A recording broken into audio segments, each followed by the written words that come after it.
Jadi kalau saya katakan apa kabar hari ini? Alhamdulillah. Majelis Taklim Hubul Watan Kecamatan Liang luar biasa. Kalau saya katakan lagi, halo, berarti yang ibu-ibu hai. Kalau saya bilang hai, berarti halo. Sudah aman sama berarti baik. Ya. Apa kabar hari ini? Majelis Taklim Hubul Watan Kecamatan Liang luar biasa. Halo. Hai. Hello. Boleh satu ibu-ibu bisa bantu? Satu orang supaya gantian yang baca Isa. Kalau praktis saya praktis sebentar. Untuk dia punya yer tadi bukan lebih bersemangat. Kalau dia sebagai mengantuk, apa kabar hari ini? Alhamdulillah. Majelis Taklim Hubul Watan Kecamatan Liang luar biasa. Halo. Hai. Selanjutnya kita masuk praktik. Nah ini kebetulan saya karena waktu ini ada berapa ini setengah 11. Ya, karena praktik itu dalam fardu kifayah. Kemudian saya dijelaskan semuanya kan, yaitu fardu kifayah pertama memandikan, kemudian berkampanye, mensolatkan dan mengumumkan. Ya, dari kronologi memandikan. Ya. Ini kita praktik saja di mari. Tapi praktik di luar. Di luar karena keluar di masjid. Atau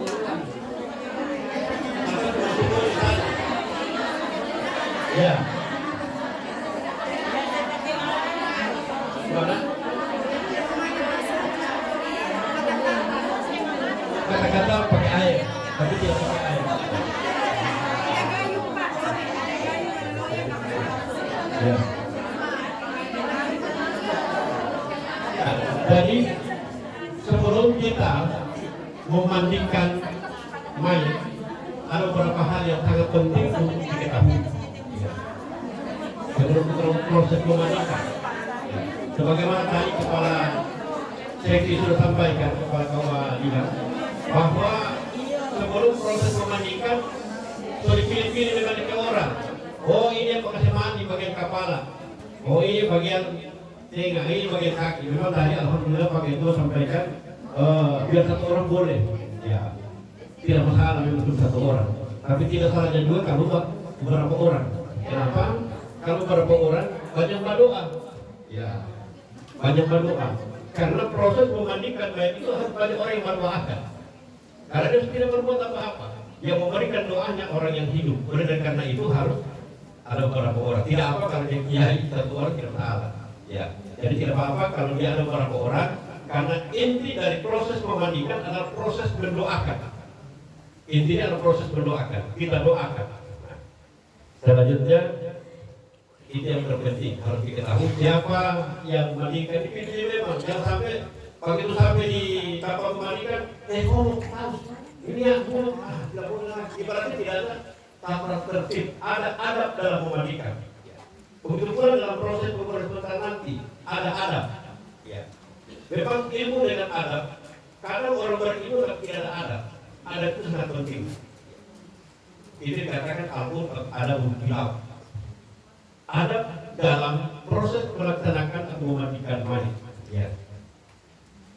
Sekarang mayat sudah ada. Nah, sebelum mayat sampai di tempat permandian kan masih ada di contoh lagi ya. Ini kan masih ada di tempat tidur atau di mana tuh? Ada orang menatap. Karena kita menciptakan doa. Ya. Ada orang datang sementara posisi mayat ini masih begini. Ya, kan ditutup kan? Ditutup dengan kain. Nah, setelah itu orang datang, kan ada yang buka. Oh, yang begini dia tidak buka. Ya. Jadi ini ada doa diserahkan untuk mendoakan mayat. Apa yang doa? Minimal salam. Assalamualaikum Ya fulan binti, ada laki-laki, ada perempuan bin, ada laki-laki binti. Sebutkan nama ini si mayat. Ya. Assalamualaikum. Jadi salam, walaupun sesungguhnya mereka sudah mati, tapi inti mereka adalah masih hidup. Kenapa saya katakan hidup? Sebagaimana dalam firman Allah, kalau seperti sampai persoalan bila muncul. Ya. Di dalam Quran surah Al-Mulk itu disampaikan kan, Alladzi khalaqal mauta wal hayata liyabluwakum ayyukum ahsanu amala. Ya. Sesungguhnya Allah Subhanahu wa taala menciptakan kematian dan kehidupan. Jadi yang diciptakan dahulu adalah kematian. Jadi kita semua berasal dari kematian. Setelah kematian, kemudian kita dihidupkan. Sehingga kita akan kembali inna lillahi wa inna ilaihi raji'un. Oleh karena itu perlu kita satu pemahaman. Begitu ambil dibuka, disalam, assalamualaikum ya fulan bin fulan. Salam, kemudian assalamualaikum ala biladi ya Rasulullah Muhammad sallallahu alaihi wasallam la ilaha illallah. Ayat pertama. Kita harus dalam masuk doa. Karena biasa orang kan datang langsung ke bagian kedua, itu dibaca. Itu dibaca. Kalau baca, kemudian selanjutnya diangkat. Oh, ya. Jadi angkat. Kalau sudah diangkat berarti pakai kalimat Bismillahi la ilaha illallah. Bismillahi la ilaha illallah la ilaha. Jadi di bawah di tempat kita di tempat taksemani bagi terus, ya, bagi terus. Kenapa? Sehingga tidak dibenarkan, tidak dibolehkan atau diharamkan orang yang maaf, yang mau untuk bisa mengangkat, tidak boleh, diharamkan. Ya. Orang yang mungkin terlihat kalau dia mau begitu maaf, ya. Kalau dia alhamdulillah masih waras, tidak apa-apa. Jangan seluruh orang yang dalam kondisi pemabuk atau minum kemudian Pak Aga ini main tidak boleh, diharam, kemudian haram tidak boleh. Karena kenapa? Kita perlu la ilaha illallah, la ilaha illallah sampai di tempat semadi. Kalau sampai di tempat semadi, setelah selesai kita orang niat, kan singkat-singkat saja. Kalau ada yang kurang yang ditambah, itu disebutkan. Nah, setelah sampai di tempat permandian, kita ambil manfaat kayu. Boleh ditutup. Ini kan posisi itu salah boleh.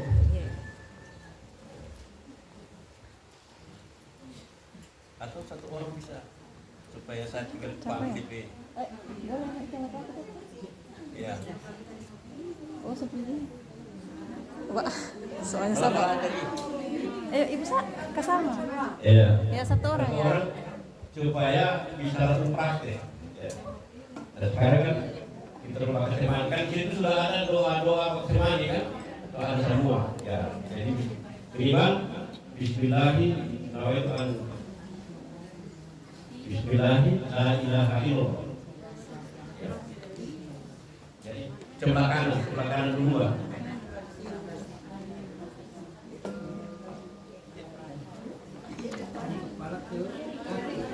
Ya, kesemani 3 kali 1, 2 kemudian 3 kali.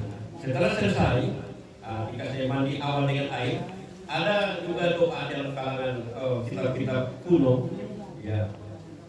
Dia baca doa terkait dengan doa mandi jasad.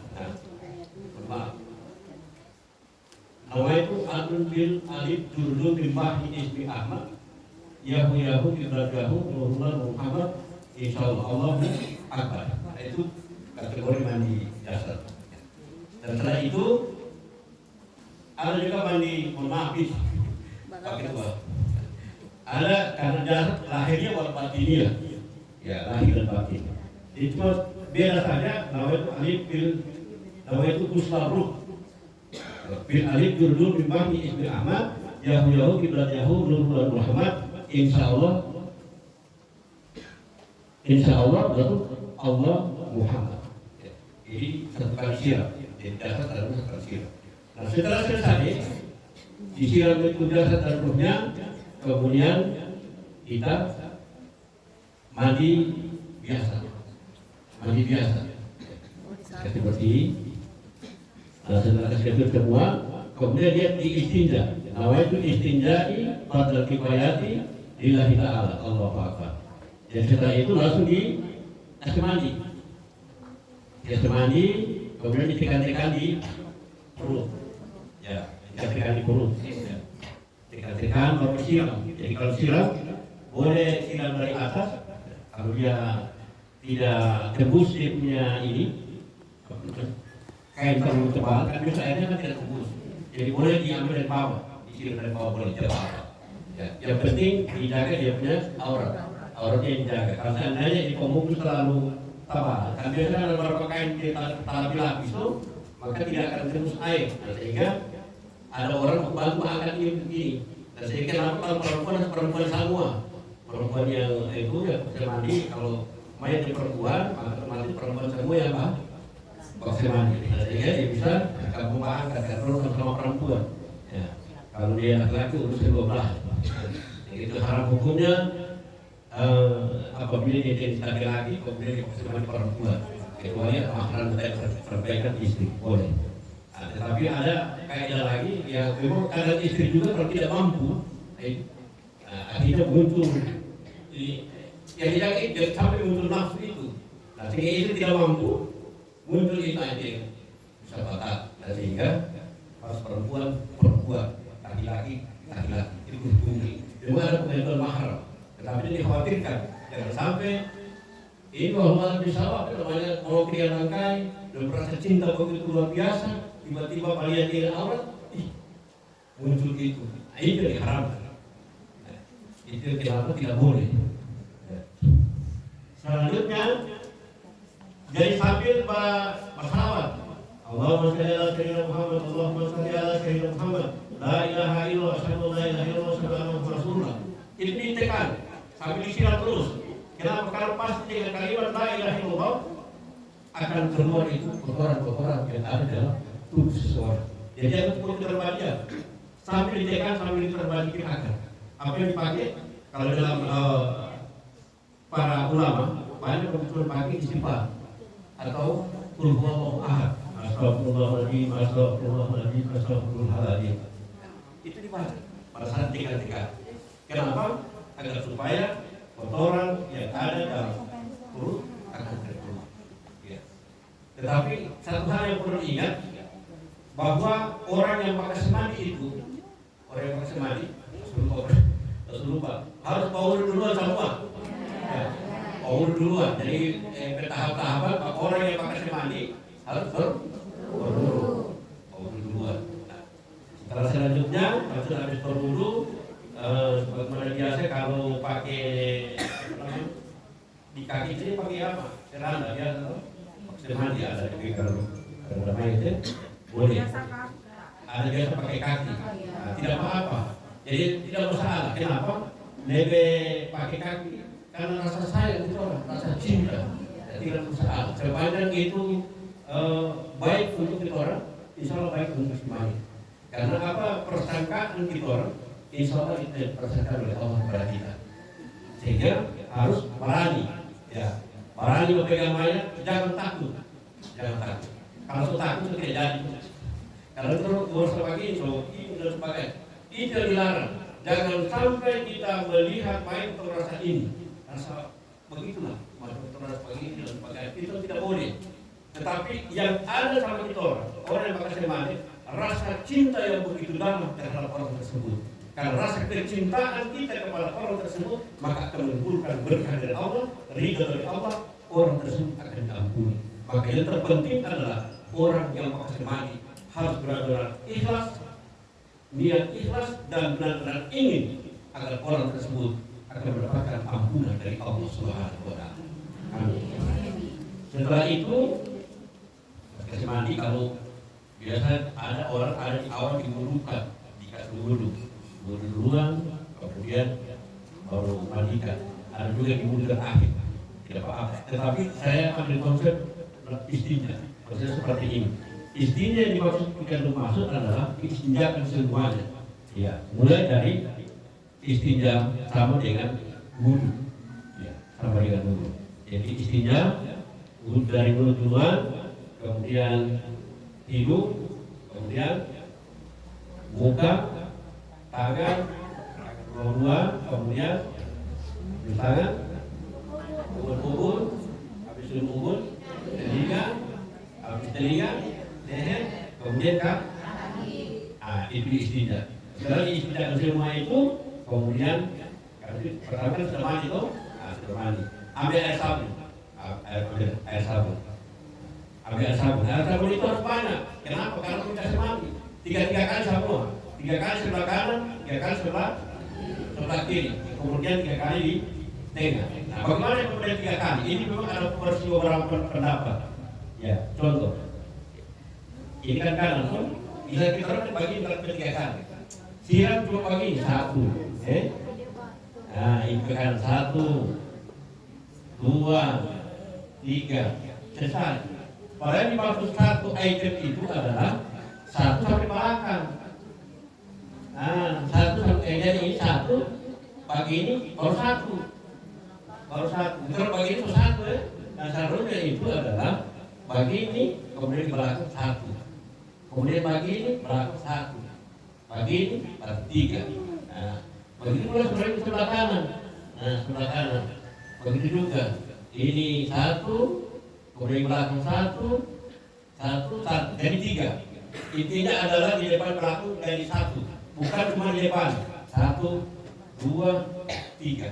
Nah, kemudian 1, 2, 3. Yang seharusnya hukumnya adalah sampai belakang. Jadi ya, main ini sedang kita kasih mandi, kasih miring lagi, ya, kasih miring. Terus di belakang ya, terus belakang. Kasih bersih dengan air sabun. Pokoknya kasih bersih dengan sabun. Pada DP ini apa namanya? Jelasannya ini, ya cari-cari di salah-salah bagian dibersihkan. DP ya. Kemudian juga boleh juga langsung di 1 kali pakai. Memang pakai mandi lama. Kalau kita mau kasih lama. Cuma biasa sampai terus karam juga kita pakai mandi. Setelah itu boleh kita masuki, ya kan boleh masuki. Gimana disugi?